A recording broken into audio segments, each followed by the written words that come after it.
am so glad to have you here today. Welcome to Cindy's Friday Forum. This is an opportunity where you come to listen from subject matter experts from all over the world and topics that are important to you. This is hosted by Mindful College Coaching, my college coaching program that I offer through my website, cindymcdonald.com. I'm really glad to have with me two very special guests, and I want them to see where you're from. So as you're joining us, can you please put in the chat where you're joining us from? And also let Lisa and Bob know, how many Friday forums you've attended. Is this your first? And if so, welcome. I'm so glad to have you here. If you can't count them, that's great. That means you've been with me since April. I started these all in last year during COVID. It's just a way to help us understand and just grapple with the meaning of a pandemic. And now they've just flourished, and it's all because of you. So Lisa and Bob, you can see we've got people from India, Fort Lauderdale, Las Vegas, California, Kentucky, too many to remember. Wow. I know, I was looking, I think I got like 132 videos now of all these different Friday forums. So we've got Johnny, glad to see you on here, Hillary, Dallas, San Diego. So you can see we've got people all over the world. And today we're going to, Bob and Lisa are going to talk about newsletters. And so I have a bunch of questions for you, and we have Carmen. So Carmen is she monitors your questions and your chats. Please put questions, there she is. And she's getting ready to go to college. I don't know what I'm going to do without you in the fall, Carmen. So she's getting ready to go to college in the fall, but she's helping me this summer. And so she'll be able to help. And we will take questions. Please pose them in the question and answer section. Bob and Lisa will be glad to answer those. So, see, we've got Marcia from Brazil. So we're so glad to have you guys here. And I'm glad to have you, Bob and Lisa. I've known you for many years. I know you do a lot of good work. So tell us more about your business, your background, and what brought you to college counseling. Terrific. I'll start. So I started College Matchpoint in 2008, much like many people, very small practice, kind of around my dining room table. I am a counselor by training, but I really have always loved, I think there was a school counselor in me, maybe more than a counselor in me. And so when I, with my own daughter, started using a consultant, and one day she's like, you totally have to do this. And I didn't know this was really, a profession I could do. And I pursued it from there and started the company pretty small to start with the first few years. And then over time it grew. And then Bob joined me. So you can tell your other side of the story. So first off, thanks, Cindy, for having us. And it's so great to see so many familiar names and so many new names on the attendees. I joined College Matchpoint 5 years ago, honestly, because I had spent 35 years in educational technology, helping solve problems at a college and classroom level, and watching this incredible business being built, helping solve problems at a student and family level. So I had been the marketing person on several educational technology startups, so had spent years on college campuses, but more so talking about technology rather than going on college tours. And Lisa and I have been lucky to build our practice out to a multi-consultant practice that we currently are. And you are located where? We're in Austin, Texas, and we have consultants all over the country, but we are based in Austin, Texas. So that's an interesting point. So, and that's something I think that is a pretty recent development, that you're able to have your practice, but have consultants, not necessarily just all over the country, but all over the world. So that's probably another really good topic for another time. Absolutely. Right? So you've talked about how you've built your practice and how it grew from very small, just starting, and now you've got multiple people. What did you do to make that happen? Oh, Bob and I have a funny joke about this. Before Bob started working for the company, I said, I can't believe that this company is growing because I don't do any marketing. And he started laughing and he said, no, you do a lot of marketing. You over service people, and therefore they tell their friends and tell their friends and tell you do a lot of informal marketing. You just don't like go, hi, I'm Lisa, buy my like what I would think of as formal marketing. And so I think I probably had a more narrow idea of what that would be. But I think we predominantly, like most consultants, have grown by word of mouth, really. I think there are some tools and things we've put in over time that have helped us grow even more, but it is still kind of the old-fashioned word of mouth is the biggest way we've grown. What would you add to that, Bob? We are lucky in that about a quarter of our new clients come through our website. And so over time, it was funny. You can go back on a website called the Wayback Machine and see earlier versions of your website. And Lisa and I occasionally, when we have that spare second, we'll look at that. And it's so funny to see how little has changed, the message, and then how much has changed, the logos, the testimonials.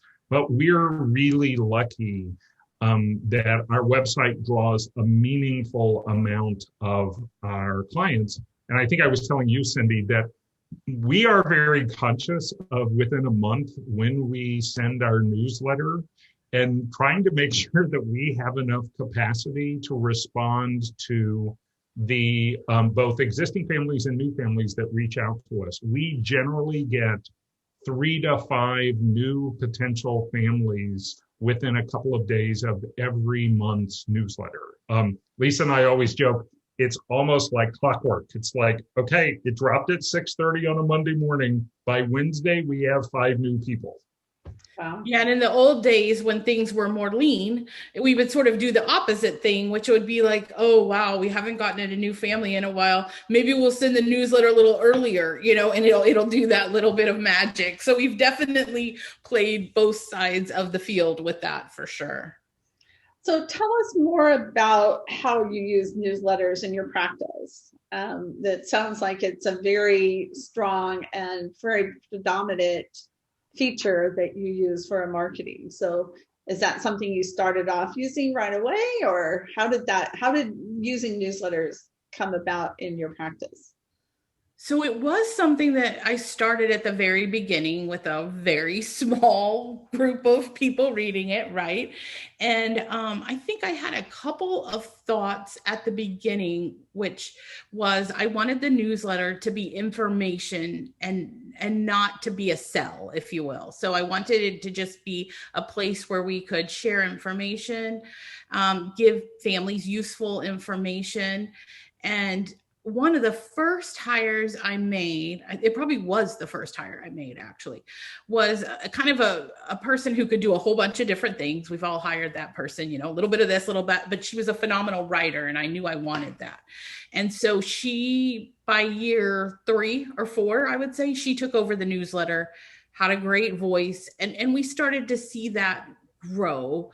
And what for us, it's been that opportunity. One is we really do have the value of wanting to share our information with people other than our clients. And I think that was an original thought in the company is, yes, we want to serve paying clients, but we also want to feel like we're having information out there that is readily available to people who maybe can't pay.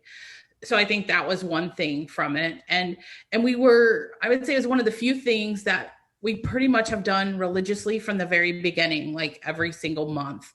And I would say the other thing early on with the newsletter was that it would have our voice. It would have our value. Our values would come through that newsletter. And I think in the intro, in the way that we've set it up, that has really occurred. And so early on, there was a woman who called me up and said, Lisa, how are you? And I was like, how do I know you? How do I know you? How do I know you? Right? Like that awkward moment. And she says, oh, you don't know me, but I've been reading you for 2 years. And she thought she knew me. You know what I mean? Like we had that relationship. And I was like, oh, wonderful. And of course she needed a little essay help for her daughter, yada, yada. But that's kind of has been our goal all along, is that people feel a personal connection to us and to our practice.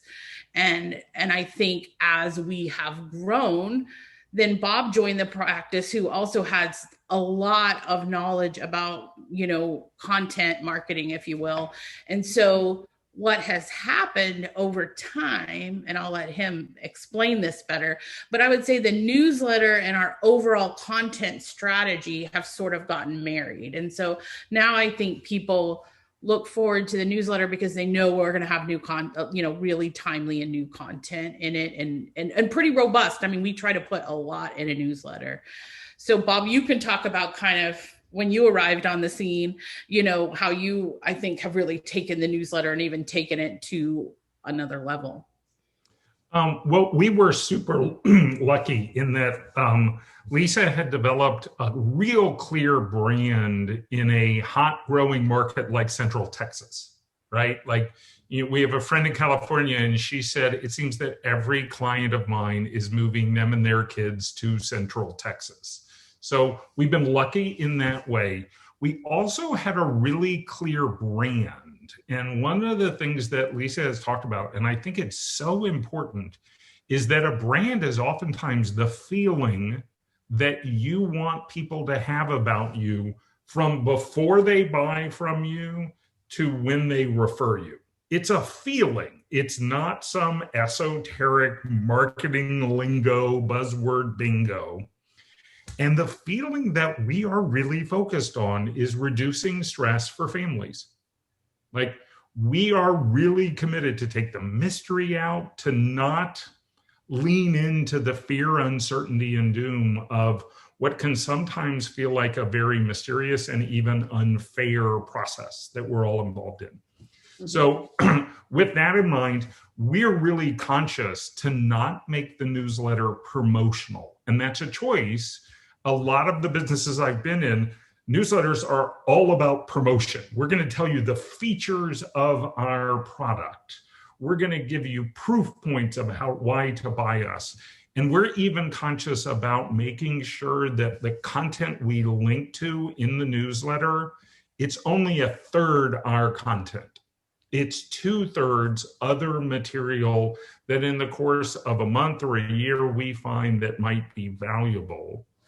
And we're really conscious that the typical reader of our newsletter is a mom with 3 kids, with 500 friends or more on Facebook, and with a median household income of $175,000 or more. Like, that is sort of our prototypical reader.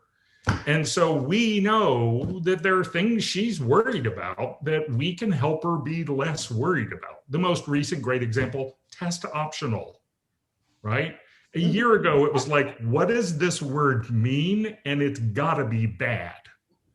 And so we are just really, really conscious of saying, if this has you freaked out, let's help you get less freaked out. And the way to get less freaked out isn't necessarily being a client of ours.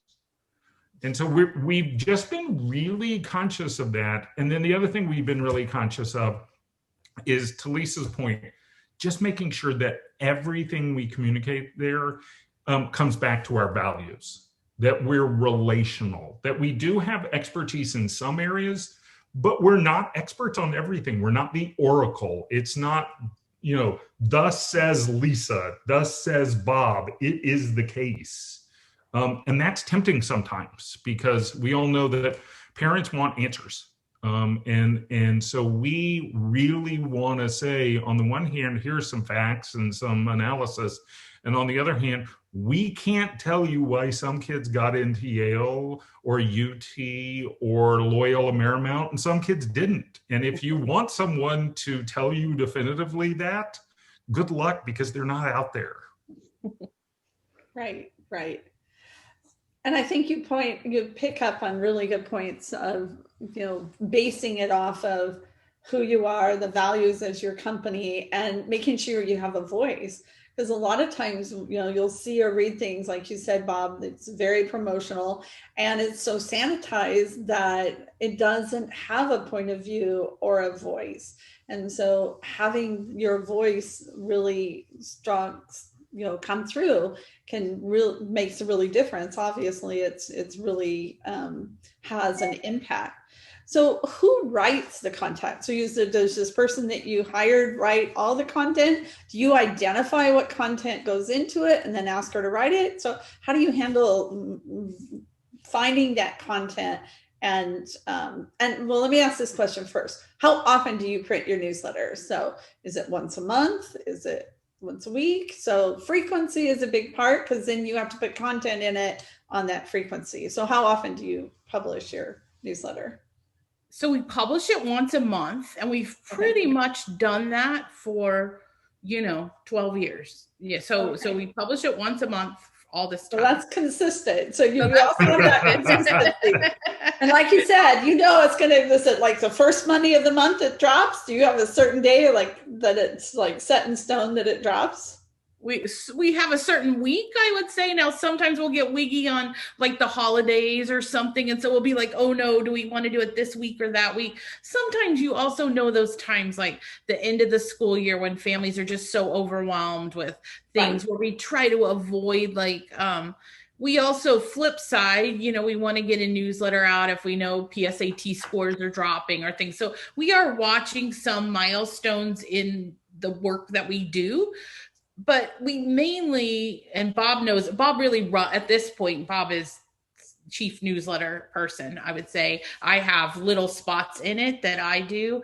But we do it every month, towards the end of the month.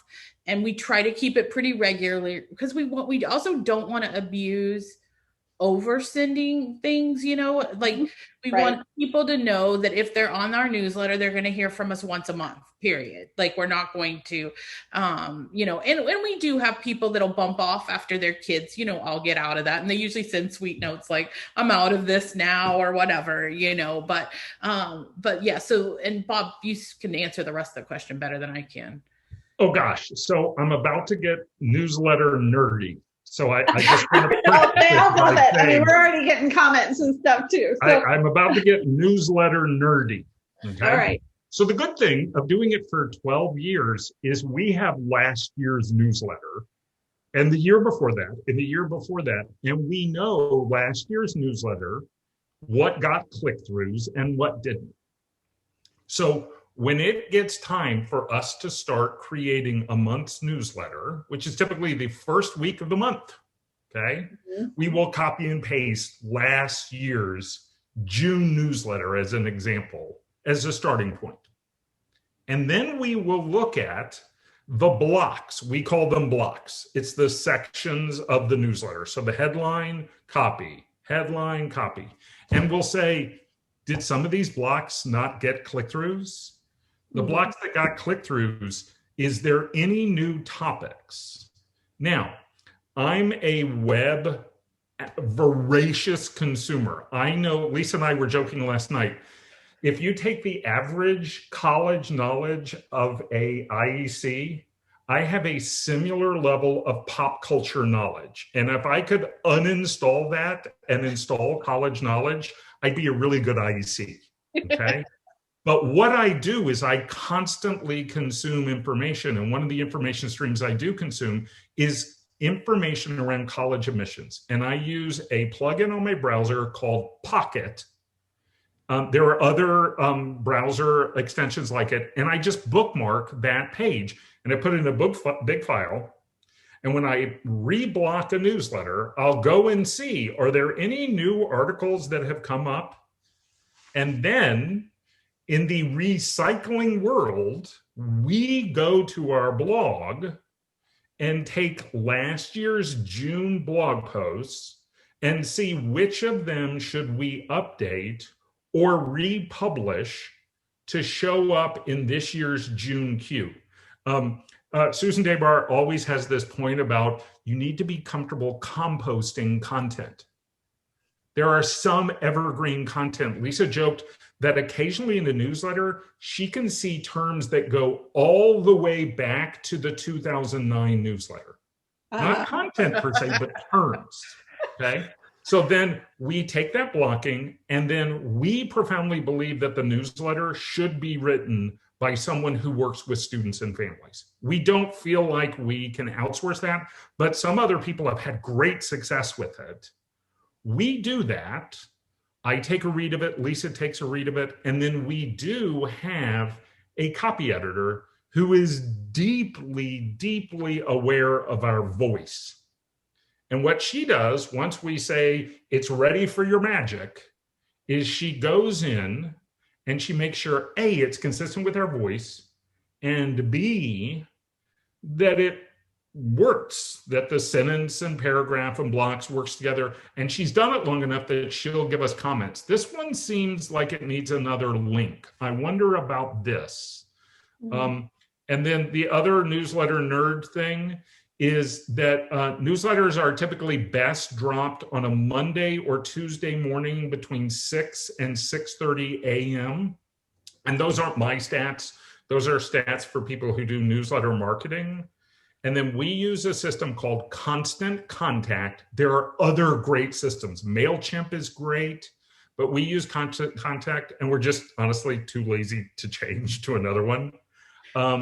And Constant Contact now allows you to resend the newsletter to people who didn't open your newsletter the same time. Okay. And we typically set that for 5 days out. So we'll send it on a Monday, and then the resend happens on the next Sunday. That is Ed's nerd. I can nerd out on this forever.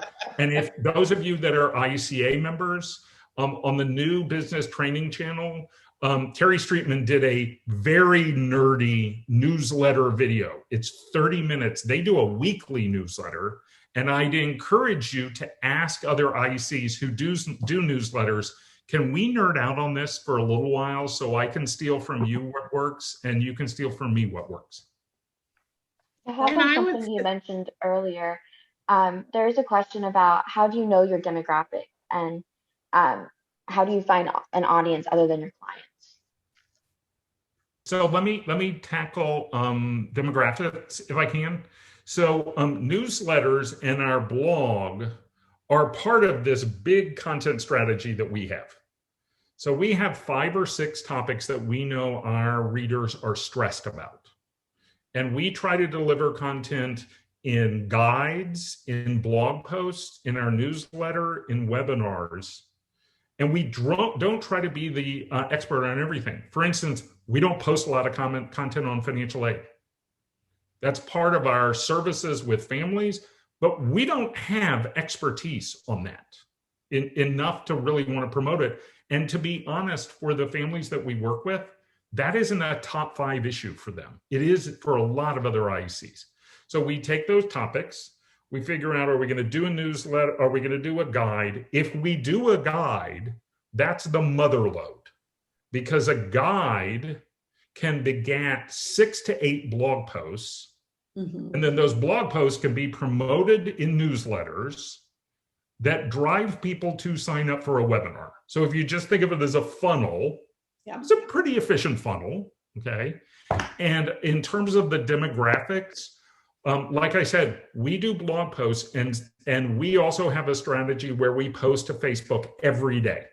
Our business Facebook page, we post mainly other people's content, occasionally ours, but then we also boost Facebook posts. And Facebook allows you to profile your audience. And over time, those ads have really showed us moms between 38 and 53 with 3 kids or more, 500 or more friends on Facebook, and a median household income of $175,000 or more. Now, is that the entirety of our audience? Heck no. But it's at least a lazy way for us to think, would she care about this? And if she wouldn't, let's not publish it. I think there was a second part to the question. There was. I think there was about Oh, I don't know if there was a second part to that, but I see How a to couple. find Go how ahead. did you find audience other than clients? So I think one of the things, and I see a couple questions in here, and I want to make sure this doesn't sound so big and sophisticated that if you're new, you're like, wait, I could never do this, because this started out literally at my dining room table. And so I think in the beginning, we didn't have anyone really working on it. In the beginning, it was just me, and I'm not even the world's greatest writer. And then, like I said, pretty quickly, my employee number one, part-time person, 10 hours a week, not a big chunk of salary here. Then she started doing the newsletter with me guiding the content.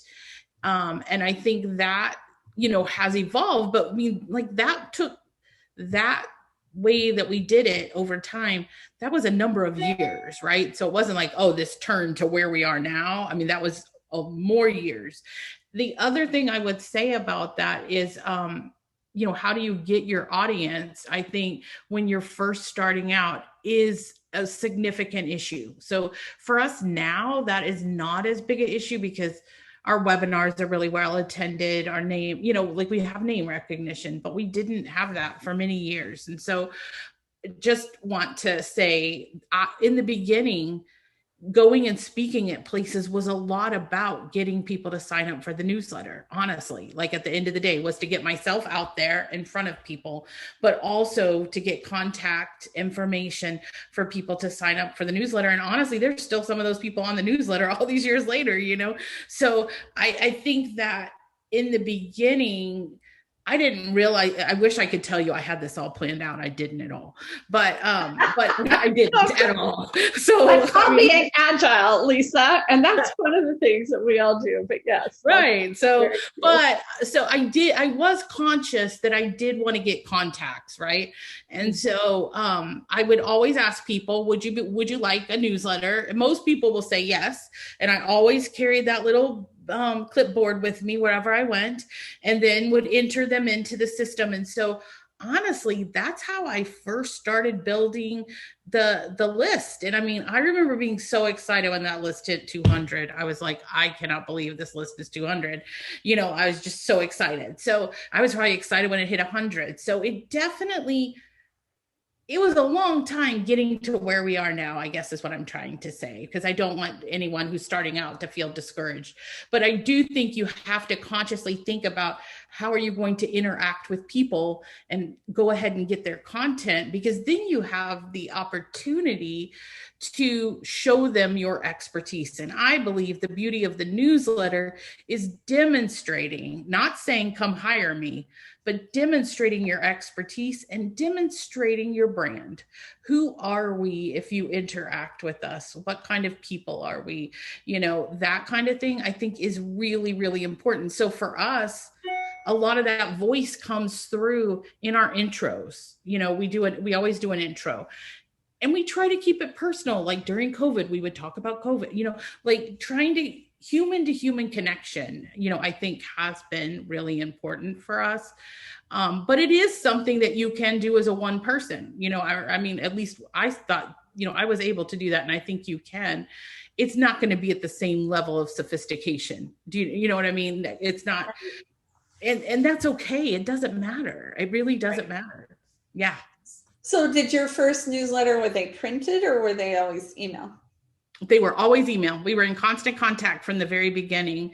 I would say if you're starting out, like I really do wish we were on MailChimp because they interact with our website and some other things that would be easier, but it's hard to migrate. And so do a little research on who you want to use as your platform if you're going to do it. Because once you're in, you're kind of in, I mean, you can move, don't get me wrong, but you'll get habituated to it.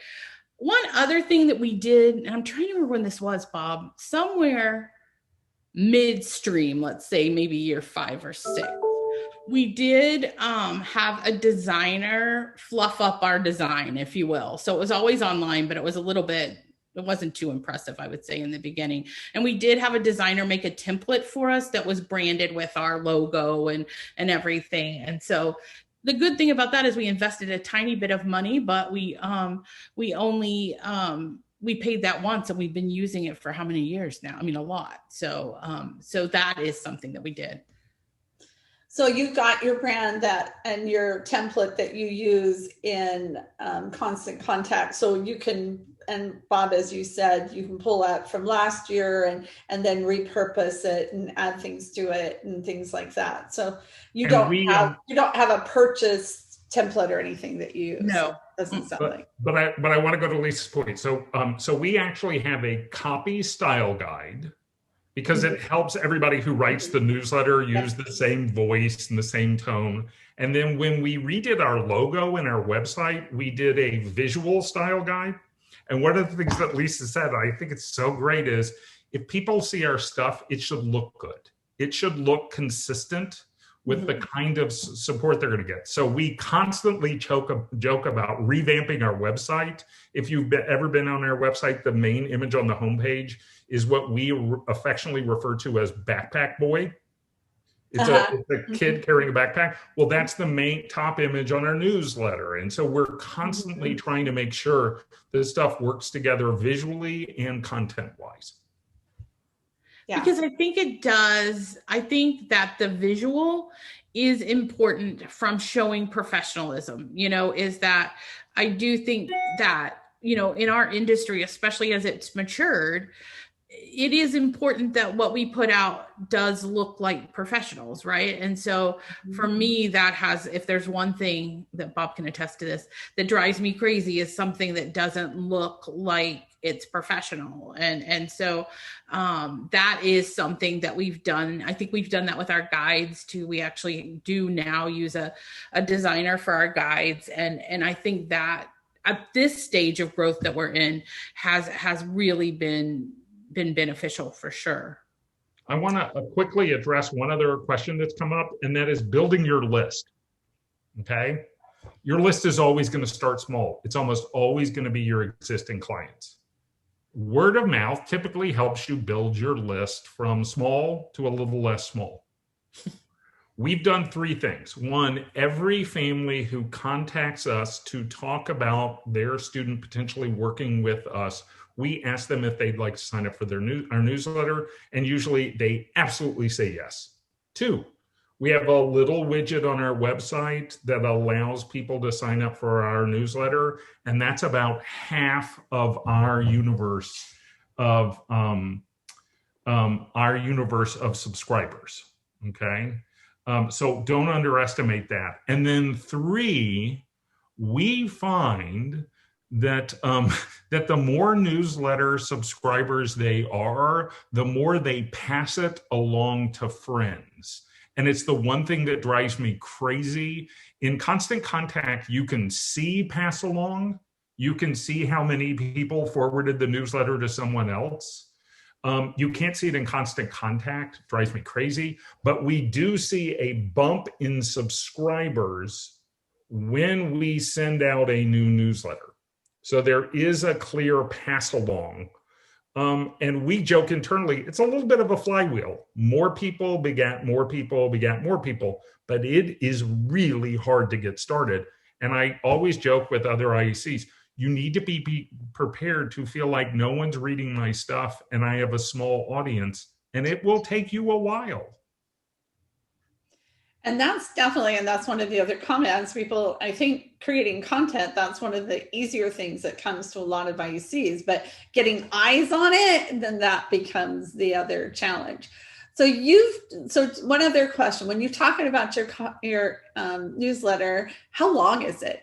I'm presuming it's longer than a page, but do you have a limit? Is it 6 pages? Is it 4 pages? What's your, do you have a guide for that? What is your so our newsletters, Lisa, as Lisa mentioned, have an intro, which is a very personal voice. And then it typically has 6 to 8 blocks. And we try to keep the blocks no more than 3 paragraphs. And over time, we've started using videos and images and even GIFs in the blocks, but not back to back to back. So like if we update a guide, we'll have the thumbnail image of the guide cover in the block that talks about, for instance, summer planning. we don't say in the headline for that block, announcing our new guide, because we don't want to promote. We instead note that, the headline, hard to believe, but January is summer planning time, right? And so typically 6 to 8 blocks. I think during COVID, we had a couple of times that we did 10 because people were so hungry to get information. And frankly, it doesn't seem to impact whether or not people click through on articles. You mean how long it is? It doesn't seem to impact, like more blocks doesn't mean less click through, and less blocks doesn't mean more click through, and less content doesn't mean people can scan and click through. Like some people are good at that. Like some people can just optimize that. Like Apple Ruth has a great newsletter. I bet they know that down to a science. We just are just honestly trying to make it up as we go.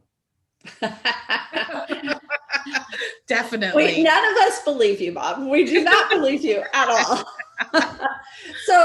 So that brings to another question. What medium are people reading your newsletter? Are they reading it on their phones? Are they sitting down in front of computers? Do you have a way of, now this is a very nerdy question. So I love this question. He loves this question. Kudos to whoever asked this question. Within the first 9 hours of a newsletter dropping, it is disproportionately people opening it on their phone, but not clicking through on articles. So they're opening it and scrolling and scanning. The night of the send, it starts switching to desktop, and the most clicks are on desktop. And the most video watches are on desktop, and the most downloads of guides that we link to are on desktop.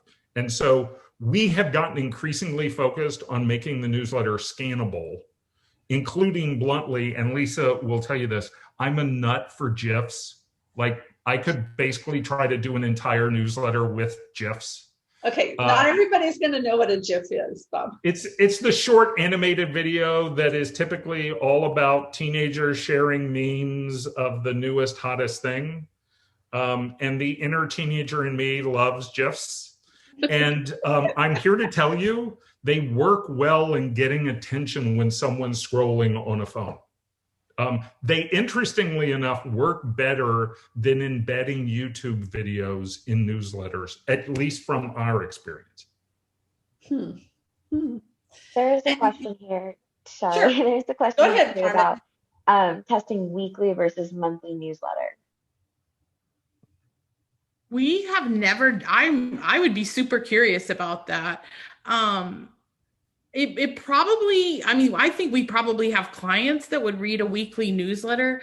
I'd be a little nervous about the rest of our subscribers that we might wear them out, but you can certainly test it. Something we've thought about doing, we've just never done it, is another thing is when you put your names in to tag your people well, in other words, like what year they are and everything, because you could do slices and dices of your newsletter too. And we have talked about that. We haven't really done it. So you could, for example, you could send a monthly newsletter, but then you could have an even more targeted newsletter for, say, your seniors, your juniors, your younger kids, or you could slice it to major interest or certain school, or you could go a whole bunch of different ways. We've been cautious, which may not be right. I just want to say that, about not wanting to send too much, feeling like we might wear people out. Also, frankly, it is not, we kind of have it down to a science now, but it is always a little bit of, oh my gosh, the newsletter's got to go out tomorrow. Have I read it? Has he read it? Have we had that? It is work for real. So I don't know that we would have the bandwidth for that, but some people might. So I want to piggyback on that with 3 things. One, Terry Streetman in this video talks about them shifting in COVID to weekly. Colin Gangian does a weekly update on LinkedIn. And we actually thought about this about 14 months ago when the world changed. And we made the decision to up the frequency of content posting on our company Facebook page. So we used to post maybe once or twice a week on Facebook. We post religiously every day on Facebook, and it is bluntly the same content stream. Like, absolutely, like if you follow us on Facebook, you will see an article that we will link to in a newsletter because it's just the same composting file that I bookmark and shoot over to Pocket. Do you have a fee for your newsletter? Most system, do you mean from the subscriber or from the provider? I believe this question is like to sign up to see your newsletter. No, absolutely not. No. We have a really, I would say, a value of we want to give stuff away. So we don't have any fees for our guides. We don't have any fees for, we have a ton of videos. So we intentionally create content that we think other people could use that aren't necessarily going to be our clients, which is part of, we especially do that around the University of Texas and applying to the University of Texas. And Bob can give you all the stats of, how much people are on those videos, watching them for a significant amount of time. And for us, I think that has been a company value from the beginning. It's certainly not the only way to do it. There are people who charge and that can totally work. So I think that's part of figuring out your strategy is though, who do you want to be in the market, right? And that's a little bit about who you are and what your goals are. And I think knowing that, I always feel like this is such a fundamental part for IECs as you're starting out is that's the beauty of this business. We can all do this differently and it can be successful a lot of different ways. For us, we've had a very strong commitment and I think desire to provide things to people outside of our clients. I come from a nonprofit world. It was hard for me to learn to ask for, money from people. And I think I carried that value into this. And so that's been something that I've wrapped in. I have friends that charge for things that I don't charge for, and I think it totally works for them. So I think that's finding out what works for you. I would say as you're trying to build a list, there's a lot of noise in our market now. There's a lot of players. So one is like, what specialties do you have that you can highlight? What are ways that you can be the voice of something that I think for us, one of the things that has helped us is where we did a pretty intense focus on Texas and really spent a lot of time and energy on that and used our expertise there. So what are the things in your market where you could be the expert and really jump in and that might give you an edge where your content could come up a little bit. You would gain more subscribers and then they're seeing all of your content. And if you're lucky, and it sounds like we've just sat here at a whiteboard and figured out the entire universe, but which we haven't. We just have found, oh gosh, the main questions families are asking us are about University of Texas or summer planning, or now please work with my 9th and 10th graders. Like, I love that you worked with my junior. Can you just go ahead and start working with my 9th and 10th graders? So we created a guide, Lisa and I, on the back of a cocktail napkin, created this model we call I4. We have lots of blog posts about it, and we keep on the lookout for articles that would be meaningful to parents of 9th and 10th graders. Well, those are sort of our hooks that are the hooks of our practice, and we communicate them in our guides and on our blog post and in our newsletter, right? So they sort of go together as opposed to saying, hey, people would really want to read about blah, blah, blah, blah, blah. But if they became a client of ours, we're never going to talk about that, right? Like, we try to avoid that disconnect because, as we mentioned, this comes from our values and is consistent with our practice, as opposed to, for us at least, being a promotional medium. Mm-hmm. And it's knowing what we're good at. We are very much a practice that looks like a typical high school. So, yes, we have those high flyers, but we're not a practice of all high flyers. We are very much a wide practice of like I said, a typical high school. So we make sure our content reads like that, where we're not always talking about the top 30 schools or whatever. We're not afraid of ever talking about them, but that's definitely not the only thing we're talking about. That's our expertise. That's what our practice looks like. Somebody else, that would be totally inappropriate because that's not what their practice is about, and we've shifted. I started this practice predominantly focused on LD, kids with learning differences. And over time, people had cousins and neighbors and all that. And so the practice expanded. So I had to expand, right?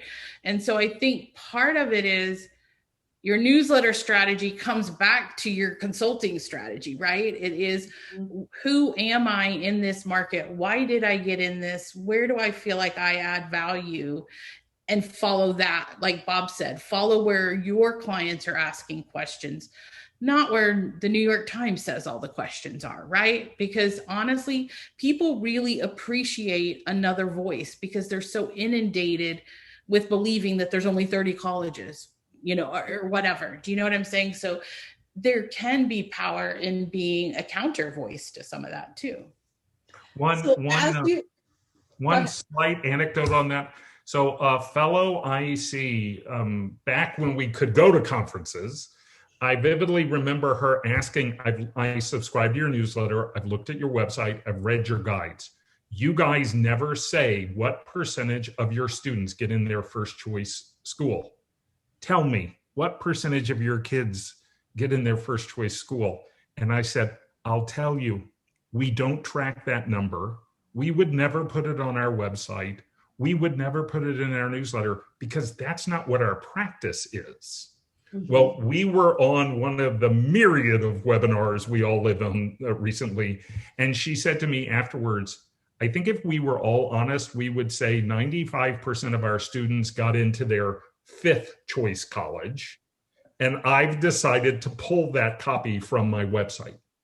And so I think for us, we're all about, we want to communicate our excitement of a student getting into a state school every bit as we would the students who get into the highly rejective schools. Because that's consistent with our brand. We want to make sure kids thrive in college. As Lisa said, there are other practices who their brand is totally different. Yeah. But we want our content to match the practice that we have. We don't want to bait and switch people. Right. Well, and then what they're reading, what they're seeing, when they come to you, as you said, it's all consistent and they feel like they're coming home because they've already been introduced to you through your content, your guides, and your website and your newsletters. So now so you're talking about having this, emphasis or this understanding for, Texas and the region you're at. But as your audience has grown and you're doing Facebook and all these things, you must be pulling audience from all over the country, if not all over the world. So how has that impacted how your messaging and your voice and who you're talking to? I think it has a couple ways. I think that one of the things we look at is when people are coming to us from other places other than Central Texas, what is it they're looking for? And I do think it's a few of the areas that we would call our expertise, right? So a lot of people will come to us because they're interested in, like how to get their student engaged, if you will, especially at a younger age. Right. So as we expanded in that area, it kind of went the opposite direction. We expanded in that area, not thinking that was going to push us out beyond our area, and it did. Do you know what I'm saying? I still think LD, we do still get a lot of referrals outside of Texas because I've been active in that. There's not as many, people in that.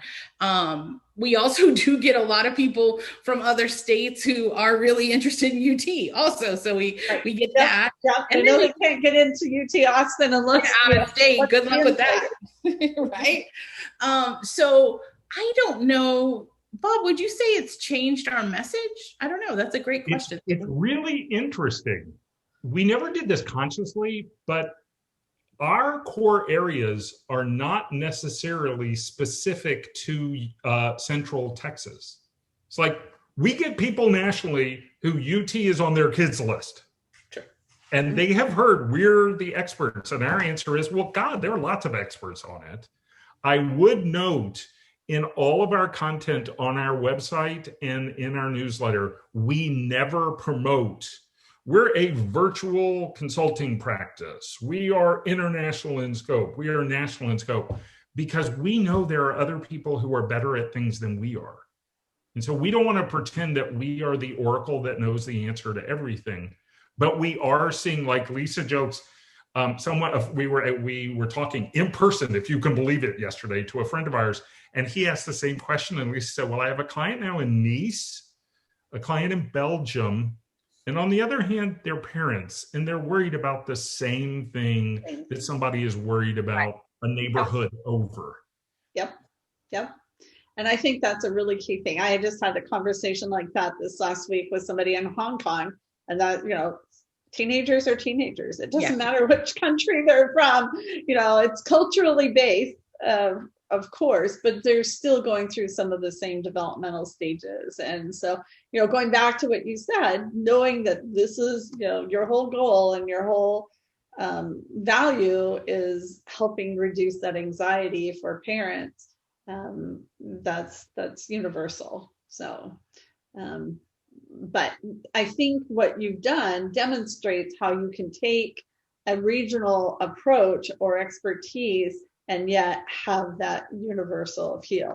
So, for example, here in California, we can say, well, I have knowledge and expertise on the University of California system. So, of course, people just like UT Austin, they want to go to UCLA, and the most applied college in the US this past year, or Berkeley or something like that. But then they don't know about the other schools. And so, so we play both of those. So, wow. This has been so great. We have flown through. We've got 5 minutes, maybe a little over 5 minutes left in our hour. We've had a couple of questions. Carmen, how are we doing on questions? I think there's a couple. Very good. There's one left in the Q&A, and it is about, I wonder if the readers who open the newsletter later in the day on their desktops are mostly the parents, or do the kids do that too? Do kids just scroll on their phones and leave it at that? I think we have very few teen readers. Our audience for our newsletter is parents. I know every once in a while I'll see a student on our newsletter, but as Bob said, we have a pretty good idea of who our target is. And the newsletter the target is not the student, but really the parent. And really, if we're really specific about it, the target is the mom. What would you add to that, Bob?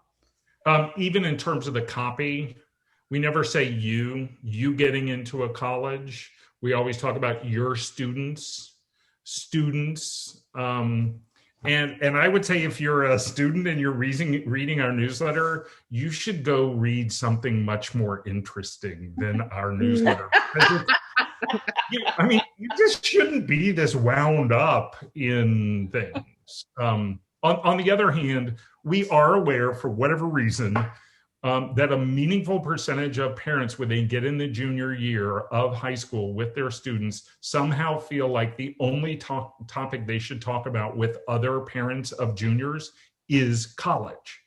Like, again, there are more interesting things, but there's something bizarre that happens to parents of juniors, at least in Central Texas, where a light switches on and they're like, all I'm going to talk about with my friends and my student is college. Yeah, and the poor kids. Right. Mom down at Holt says, he sends parents to their rooms. When they do, it's like, you have my permission, send your parents to their room and things like that. Yeah, and that's a whole nother topic too. So people are wondering. I have two last questions. One is, how do people get in touch with you if they have any questions or want to learn more? How should they reach you? So we're Lisa at collegematchpoint.com and Bob at collegematchpoint.com. So pretty simple. And because we're not that big, so it's just Lisa and Bob.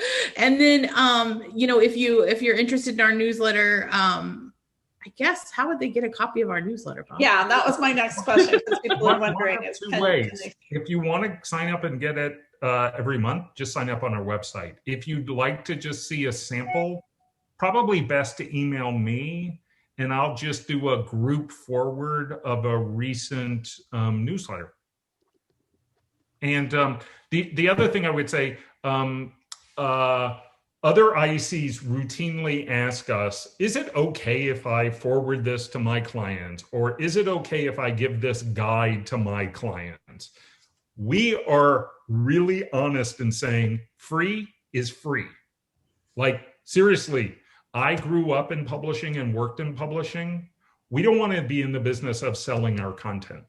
We want to be in the business of giving it away to anyone who wants it. That's very impressive. And that's because we're a very collaborative profession, and to be able to know and take opportunity to share really good quality content with other families and other people. Thank you. That's very reassuring to know and hear. So yeah, and I could put a link on the show notes. This is recorded as a podcast, so I know people will be listening to this later on. So I'll put a link to your sign up on the on my website and also on the podcast too. But I think that's a great idea to have people sign up for the newsletter. Then they can get that on a monthly basis. So any other, in our last closing minutes, any other tips or advice you would give to, we have people, as you can tell, we've got almost 100 people have been listening to you today, and they're at all different levels of experience, from just starting out or planning to start out to years of experience. So what tips or advice would you give?